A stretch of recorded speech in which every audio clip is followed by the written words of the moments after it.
Ini adalah kelenjar hipofisis. Jadi kalau kita lihat ya, ini perbesaran kecil. Jadi kamu harus lihat dulu perbesaran 40 kali ya. Jadi 4 kali objektifnya, 10 kali okulernya ya. Jadi yang ini adalah daerah adenohipofisisnya ya, yang luas itu ya. Kapsulnya ada di pinggir sini. Yang ini adalah daerah adenohipofisis. Ini bagian pars distalisnya. Jadi ini adalah pars distalis dari adenohipofisis yang besar ini, yang luas ini. Kemudian kalau kita geser ya, ini. Nah, ini kan kalau kita lihat ya, daerah yang ini dengan ini kan bentuknya berbeda ya. Nah, ini adalah ya pars nervosa dari neurohipofisis yang ini. Ya. Nah, yang berada di antara pars distalis dengan pars nervosa itu adalah pars intermediate. Pars intermediate dari adenohipofisis, ya.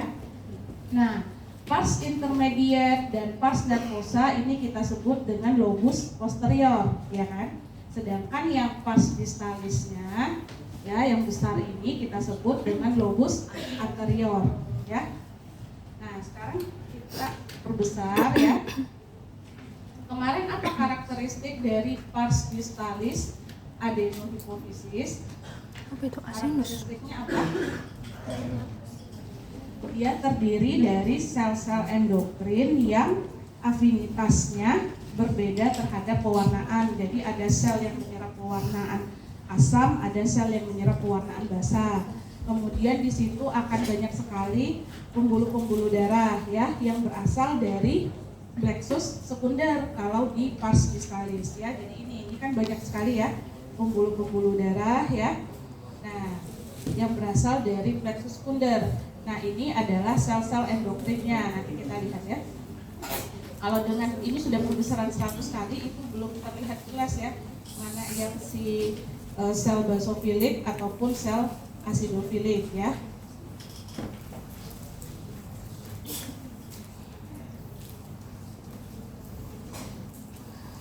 Nah, ini kalau setelah kita perbesar ya.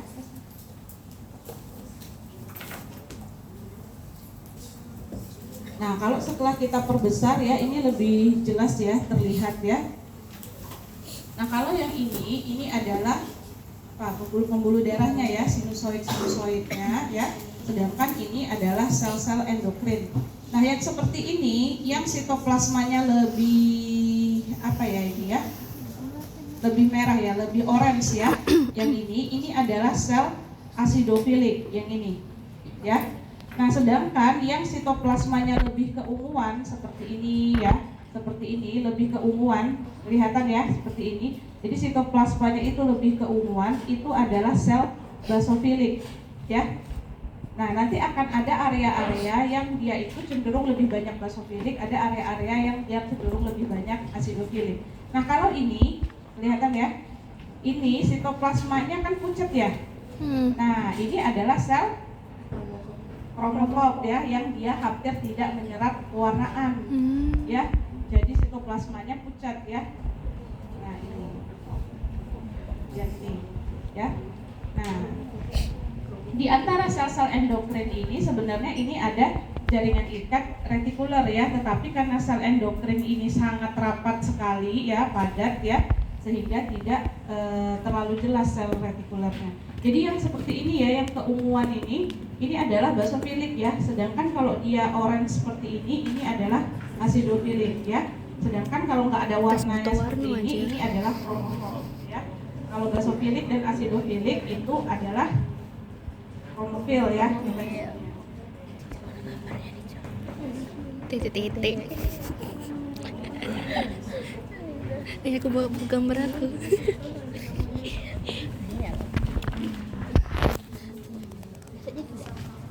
Jadi kalau ada ini ya.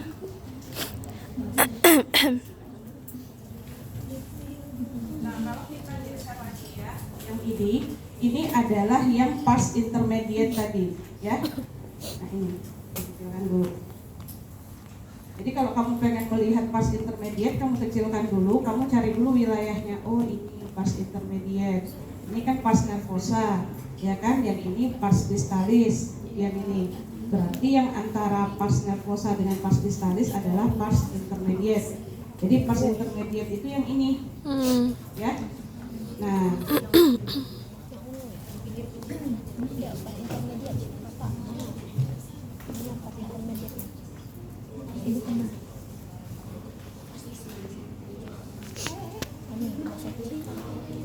coba kalau di preparat kita pada pars intermediate ini tidak ada kistanya ya, yang kista dari rate itu ya. Kista. Nah, itu tidak ada terlihat di preparat ya. Nah, jadi ini adalah daerah pars intermediate yang mana sel-selnya itu dia menghasilkan apa kemarin? Apa guys?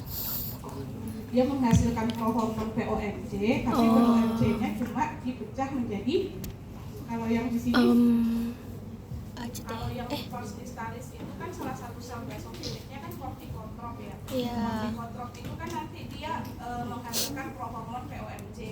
Nah, prohormon POMC-nya itu kan nanti akan dipecah menjadi ADPH, MSH, beta LPH, ya kan?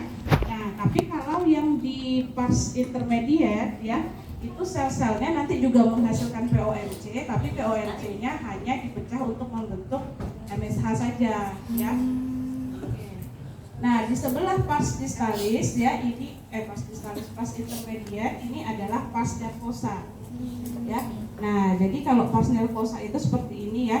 Ini ya, yang seperti serabut-serabut ini sebenarnya adalah akson, ya. Jadi ini adalah akson-akson. Ini kan kayak banyak serat-serat ya, ini yang pink-pink ini. Nah, ini adalah akson ya. Ini adalah pembuluh-pembuluh darah ya yang ada di sekitarnya. Nah, kemudian ini lihat nggak yang kecil-kecil ini adalah pituitid ya.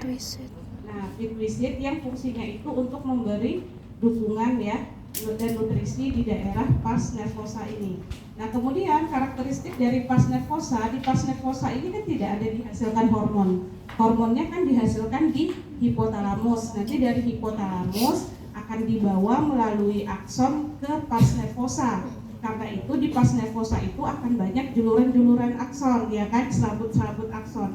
Nanti di ujungnya, di ujung distal dari akson itu, si hormon ini akan disimpan sehingga nanti ujung dari akson itu akan berdilatasi membentuk struktur yang kita sebut dengan hearing bodies. Nah, hearing bodies itu yang seperti ini. Nih, yang seperti ini ya. Nah, bedakan dengan pituitid. Kalau pituitid yang seperti ini. Ya. Jelas ya? Nah, kalau yang seperti ini ya, ini adalah hearing bodies ya. Jadi di sinilah si hormon oksitosin, ADH itu disimpan. Ya. Tapi kalau yang ini yang kecil-kecil yang warnanya lebih gelap ya, ini adalah pituitid. Tapi kalau yang seperti ini ya, yang lebih besar strukturnya, ini adalah hearing bodies ya. Jadi dia adalah bagian akson yang berdilatasi. Kenapa bagian aksonnya berdilatasi? Karena di situ disimpan hormon. Ya. Oke, bisa dipahami ya? Ada pertanyaan? Kedua ya. Lucu banget. Preparat endokrin yang kedua, ini adalah kelenjar tiroid. Dari mana kita tahu ini adalah kelenjar tiroid? Karakteristik dari kelenjar tiroid, dia terdiri atas folikel-folikel yang sangat banyak ya, dengan ukuran yang bervariasi. Biasanya folikel yang kecil itu jumlahnya lebih banyak daripada yang besar. Jadi kalau kita lihat ini kan yang kecil-kecil jauh lebih banyak ya daripada folikel-folikel yang besar ya. Jadi kelenjar tiroid itu dia dilapisi oleh kapsul jaringan ikat, ini kapsulnya. Kemudian dari kapsul ini dia akan berlanjut membentuk septa yang ini. Nah, septa ini nanti akan membagi yang si kelenjar tiroid ini atas yang lobulusnya ya. Ini satu lobulus, yang ini satu lobulus ya. Nanti pada septa ini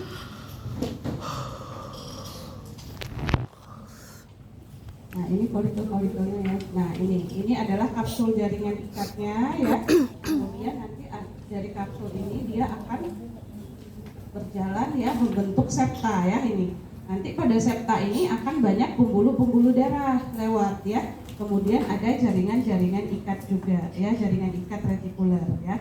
Nanti septa inilah yang membagi si lobus dari kelenjar tiroid ini atas lobulus-lobulus. Nah, kemudian yang harus diamati lagi adalah folikel dari kelenjar tiroid ya. Nah, jadi ini adalah satu folikel ya kan. Nah, folikel itu dikelilingi oleh sel folikular ya, atau kita sebut juga dengan tirosit yang ini ya, yang bentuknya itu bisa bervariasi, bisa mulai dari squamous sampai kuboid ya, ataupun sampai kolumnar rendah ya, tergantung dari aktivitas kelenjarnya. Kalau ini kan kita lihat ini kuboid ya, berarti kelenjarnya aktif nih dalam memproduksi hormon tiroid ya. Ini adalah sel folikuler. Kemudian ini adalah lumennya. Di lumen ini ada nih yang warnanya merah ini ya.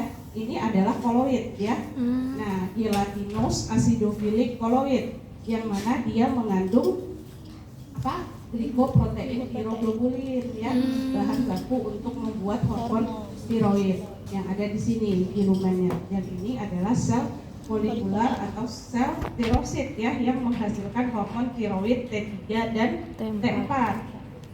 Nah, kemudian selain dari sel folikular, kemarin ada sel apa lagi? Ada sih. Entah. Sel ya. Iya.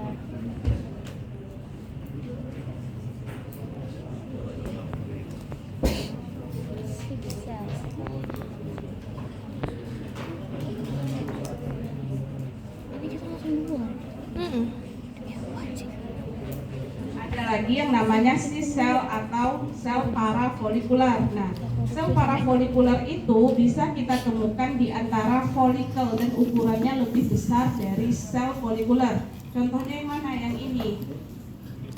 Ya, ini adalah sel. Ya Allah, sama itu.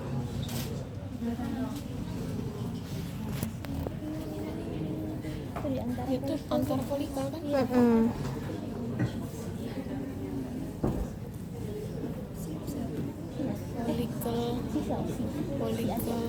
Folikuler.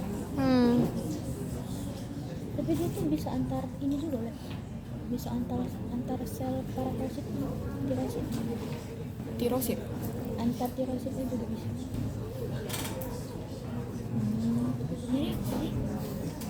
Entah. Koloidnya tadi mengandung Apa tiroglobulin ya? tiroglobulin, glikoprotein tiroglobulin. Protein tiroglobulin. Lis lah mau lisan be, nggak usah Islam. Lisan. Aduh, kan? nyari Namanya apa baik sih? sih. Daripada kita tulis gliko itu salah pula kan lucu. Menegakkan tubuh tegak. Masih dia.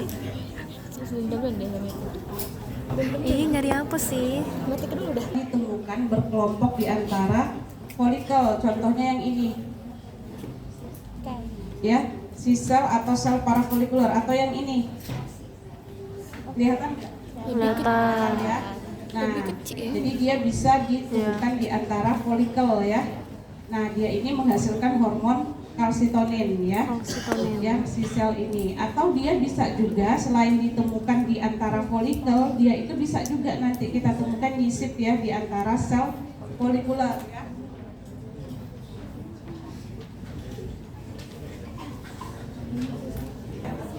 Nah, ini terus ya. Ini ukurannya lebih besar ya daripada sel folikular ya. Nah, atau yang ini ya. Nah, ini adalah si sel ya, atau sel parafolikular. Nah, kemudian di antara folikel ini ada jaringan-jaringan ikat retikuler ya. Ini ya, ini kan nampak ada kayak serat-serat ya. Ini adalah jaringan ikat retikuler ya. Ini kan ada folikel yang kecil ya. Ya, ini folikelnya kecil Sudah ya. ada sih. Ini lumennya ya yang berfungsi koloid. Ini adalah si sel yang dia berada di antara sel folikular. Kan sel folikularnya yang ini nih mengelilingi ya. Nah, ini adalah si sel. Jadi dia berada di antara si sel folikularnya ya. Sedangkan yang ini yang sebelahnya ini juga si sel tapi yang berada di antara folikel. Ya, jadi posisinya itu bisa dua. Sedangkan yang ini adalah pembuluh darah ya. Ini adalah pembuluh darah, biasanya adalah kapiler fenestrasi yang ini ya. Jadi kalau nanti si sel tirositnya menghasilkan hormon tiroid, dia akan masuk ke pori-pori pada kapiler fenestrasi ini ya. Nah, jadi itu nanti yang dilihat pada kelenjar atau kelenjar suprarenal ya. Ih, apa ini cok? banyak lapisannya Cok. Kalau kelenjar adrenal atau Cuman suprarenal gambarnya. ya, ini adalah kapsulnya ya, kapsul jaringan ikatnya ya. Oke. Kemudian dia terdiri atas daerah korteks dan medula. Korteks yang ini yang luas ini ya, dari bawah kapsul sampai ke sini. Ini adalah daerah korteks. Sedangkan yang di tengah-tengah ini adalah daerah medula ya. Kemudian daerah korteksnya dibagi lagi atas 3 zona. Yang pertama zona glomerulosa yang ini, yang warnanya lebih ungu pekat ini. Ini adalah zona glomerulosa ya. Kemudian di bawah zona glomerulosa yang luas ini adalah zona fasciculata. Ya, sedangkan yang berbatasan dengan medula yang ini ya, yang dia lebih berkelompok selnya ya, ini adalah zona reticularis. Ya. Nah, sudah.